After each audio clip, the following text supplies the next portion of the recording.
Good morning, church. It's time for another verse of O Come, Emmanuel. It's hymn 357 in our service book. Just going right down the list. It's number 3.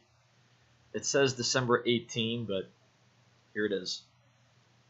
O Adonai and ruler of the house of Israel, who appeared to Moses in the burning bush and gave him the law on Sinai, come with an outstretched arm and redeem us. And the hymn verse says, O come, thou Lord of might, who to thy tribes on Sinai's height in ancient times didst give the law, in cloud and majesty and awe. Rejoice, rejoice, Emmanuel, shall come to thee, O Israel. Several things there. Great Old Testament imagery again, and I think the hymn writer, the translator, make it pretty clear. Adonai, Lord. Well, if you scratch your head and say, what does Adonai mean? You find right away. Adonai means Lord, Lord of might, ruler, master. O come, thou Lord of might. O Adonai, ruler of the house of Israel. Yeah. He is the ruler of the house of Israel. He is the one who does all things for us, supplying all of our needs. And he works with might. Now, sometimes might can be a terrible, fearful thing, but you have probably experienced those gentle giants in your life. Towering figures who would never hurt a fly.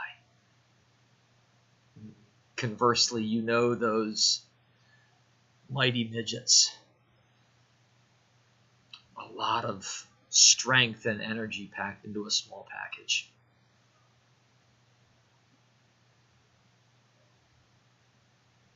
The Lord appeared to Moses at the burning bush and gave him the law at Sinai.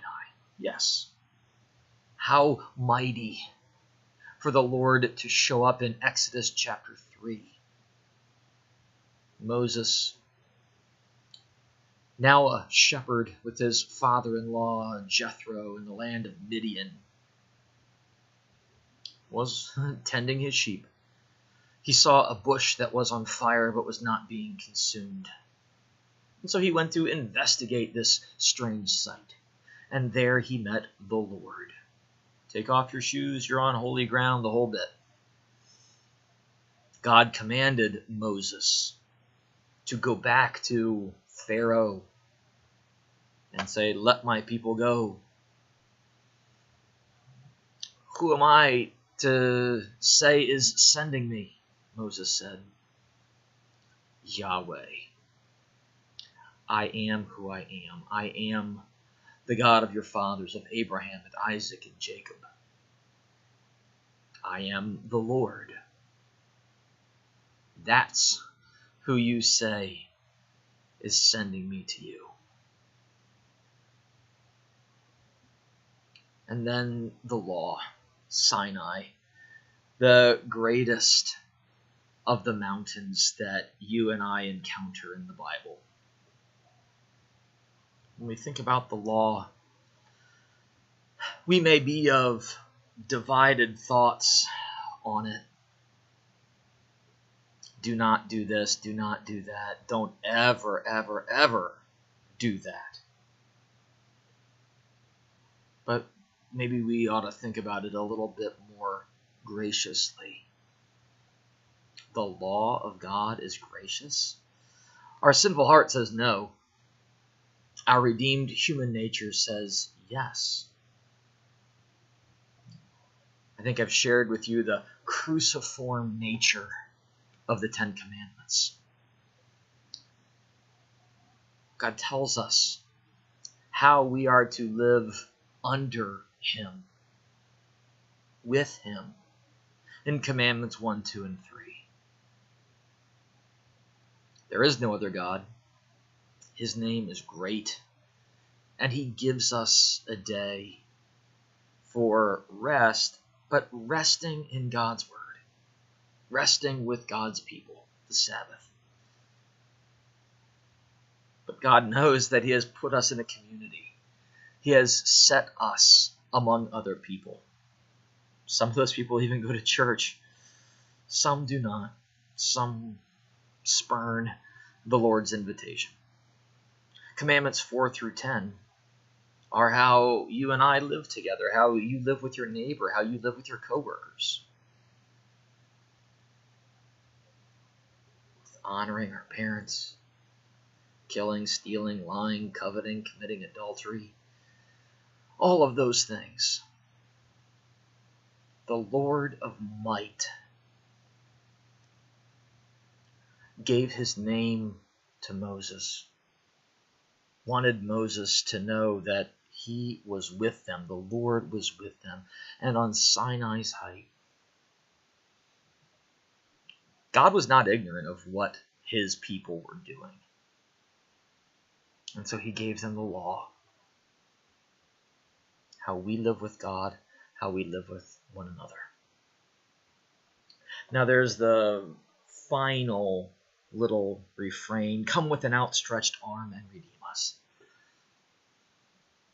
I am the Lord your God, who redeemed you from the house of slavery with an outstretched arm and a mighty hand. That arm that is stretched out, you can picture that. You stretch out your arms to embrace somebody, to pull them close. A hug of love, a hug of comfort. But you can also stretch out your arms to shield, to ward off danger, to separate. You stretch out your arm. You stretch out your arm and you point the way. Come, Lord, with your outstretched arm and buy us back. Redeem. Surely you have redeemed a coupon. It's so customary to give gift cards at Christmas time. It's simple. Don't have to worry about buying the right size or whatever. You redeem them. There is a price. Come with an outstretched arm and redeem us. There is a price on our head. Satan has put it there because of our sin. If you want this one, Jesus, you got to pay the price. With an outstretched arm. With an outstretched arm, Jesus pays the price. He buys us back. Not with gold or silver, but with his holy, precious blood, with his innocent suffering and death. Rule over us. Help us, Lord, to behold your majesty, your awe, your might, your mercy.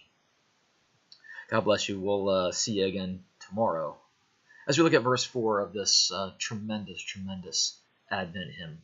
Peace.